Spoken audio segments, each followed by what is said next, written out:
5 minutos de teología, 27 de enero. Seguimos con los argumentos en contra de la encarnación. Tercero, la iglesia de los primeros tiempos no lo creía. Este es otro argumento falso en contra del nacimiento virginal que puede ser refutado fácilmente. Los tempranos credos de la iglesia declaran el nacimiento virginal. A. El credo apostólico.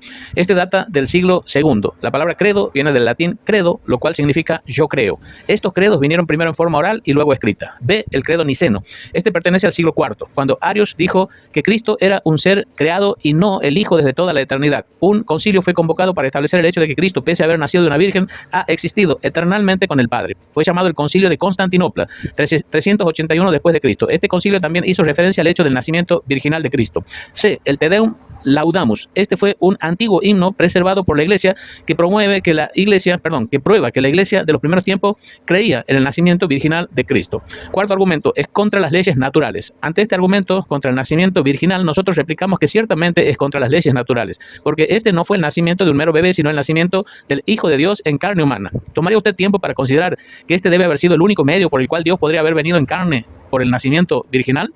Hay tres maneras por las cuales Dios hizo seres humanos sin ajustarse a las leyes naturales actuales. Uno, cuando Él hizo a Adán, lo hizo sin la intervención de hombre ni mujer. Dos, cuando Él hizo a Eva, lo hizo sin intervención de mujer. Y tres, cuando Él engendró a Cristo, lo hizo sin intervención de hombre. Quinto argumento, tiene demasiado mitología. Es cierto que muchas religiones idólatras han enseñado que sus dioses fueron vástagos de mujeres, pero no por virginidad. Antes bien, aquellas mujeres tuvieron relaciones carnales con otros dioses que produjeron los dioses de la gente. ¿Acaso puede haber alguna comparación entre el nacimiento de Jesucristo y las historias contadas en aquellos mitos? Por supuesto que no. Los nacimientos de hombres en aquellas mitologías no eran de vírgenes, sino el resultado de una relación carnal. Sexto argumento, al llamarse a sí mismo el Hijo del Hombre, Jesucristo negaba su nacimiento virginal. Recuerden, el Señor Jesucristo nunca dijo yo soy un hijo de hombre, sino yo soy el Hijo del Hombre. Séptimo argumento, la necesidad de la purificación comprueba que fue un nacimiento natural. Bajo la ley, todas las mujeres eran impuras. El propósito de esta ley era la higiene para preservar la salud de la mujer, protegiéndola ante su esposo mientras ella estuviese en una condición de debilidad causada por el parto. D. Los objetivos de la encarnación vamos a ver ahora. ¿Cuáles eran los propósitos del nacimiento virginal? 1. Dar a conocer al Dios invisible. A Dios nadie le vio jamás. El unigénito Hijo que está en el seno del Padre, Él le ha dado a conocer. Juan 1:18. Jesucristo es la exposición de Dios, el revelador de Dios. Si quieres saber cómo es Dios, observa a Jesucristo. 2. Para cumplir la profecía. A. La semilla como un ejemplo. Y pondré enemistad entre ti y la mujer, y entre tu simiente y la simiente suya. Esta te herirá en la cabeza y tú le herirás en el calcañar. Génesis 3:15. Una mujer no tiene semilla o simiente. La semilla pertenece al hombre, pero esta escritura hace mención de la simiente de la mujer. Esto es contrario a la naturaleza y se refiere, por supuesto, al nacimiento virginal cumplido cuando María dio a luz a Jesucristo. B. La Virgen como un ejemplo. Por tanto, el Señor mismo os dará señal. He aquí que la Virgen concebirá y dará a luz un hijo y llamará su nombre Emmanuel. Isaías 7:14. Esta escritura significa exactamente lo que dice. 3. Para cumplir el pacto davídico. Saldrá una vara del tronco de Isaí, un vástago retoñará de sus raíces. Acontecerá en aquel tiempo que la raíz de Isaí, la cual estará puesta por pendón a los pueblos, será buscada por las gentes y su habitación será gloriosa. Isaías 11:1 y 10. He aquí que vienen días, dice Jehová, en que levantaré a David renuevo justo y reinará como rey, el cual será dichoso y hará juicio y justicia en la tierra. En sus días será salvo Judá e Israel habitará confiado. Y este será su nombre con el cual le llamarán Jehová, justicia nuestra. Jeremías 23:5 y 6.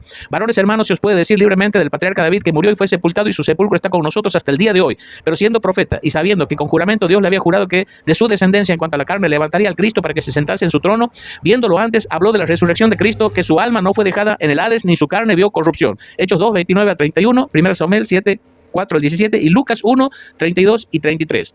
En cuarto lugar, para sacrificio por nuestros pecados. Y sabéis que Él apareció para quitar nuestros pecados y no hay pecado en Él. 1 Juan 3:5. Porque la sangre de los toros y de los machos cabríos no puede quitar los pecados. Por lo cual, entrando en el mundo, dice, sacrificio y ofrenda no quisiste, mas me preparaste cuerpo. Diciendo primero, sacrificio y ofrenda y holocausto y expiaciones por el pecado no quisiste ni te agradaron, las cuales cosas se ofrecen según la ley. Y diciendo luego, he aquí que vengo, oh Dios, para hacer tu voluntad. Quítalo primero para establecer esto último. En esa voluntad somos santificados mediante la ofrenda del cuerpo de Jesucristo, hecha una vez y para siempre. Hebreos 10:4, 5 y 8:10. Además, os declaro, hermanos, el evangelio que os he predicado, el cual también recibisteis, en el cual también perseveráis, por el cual asimismo, si retenéis la palabra que os he predicado, sois salvos, si no creísteis en vano. Porque primeramente os he enseñado lo que asimismo recibí, que Cristo murió por nuestros pecados conforme a las Escrituras y que fue sepultado, y que resucitó al tercer día conforme a las Escrituras. 1 Corintios 15, del 1 al 4. A. Un sacrificio de animales nunca quita el pecado. Fue Dios quien instituyó sacrificios de animales, pero aún así toda la sangre que por siglos fue vertida en los altares judíos nunca quitó los pecados. ¿Por qué entonces fue ordenado así? Fue para proveer una cobertura de los pecados hasta que la sangre de Cristo nos lavara de ellos. No, los sacrificios de animales nunca pudieron quitar los pecados porque los sacrificios deben estar a la altura del hombre por quien fueron sacrificados. B, el sacrificio debe ser sin pecado. Los sacrificios de animales no están a la altura del hombre. Además, un hombre pecaminoso no puede ofrecerse como sacrificio por otro hombre pecador, porque si el primer hombre pecador debe morir, él debe morir por sus propios pecados. C, el sacrificio debe ser un sacrificio infinito. No solo debe ser un sacrificio a la altura del hombre por el cual es ofrecido, sino que además debe ser a la altura de Dios, quien debe ser satisfecho. Jesús, nuestro Señor, cumplió con todo esto, quien llevó él mismo nuestros pecados en su cuerpo sobre el madero para que nosotros, estando muertos a los pecados, vivamos a la justicia, y por cuya herida fuisteis sanados. 1 Pedro 2:24. Hasta aquí nomás la lección por hoy. Mañana seguimos, Dios mediante.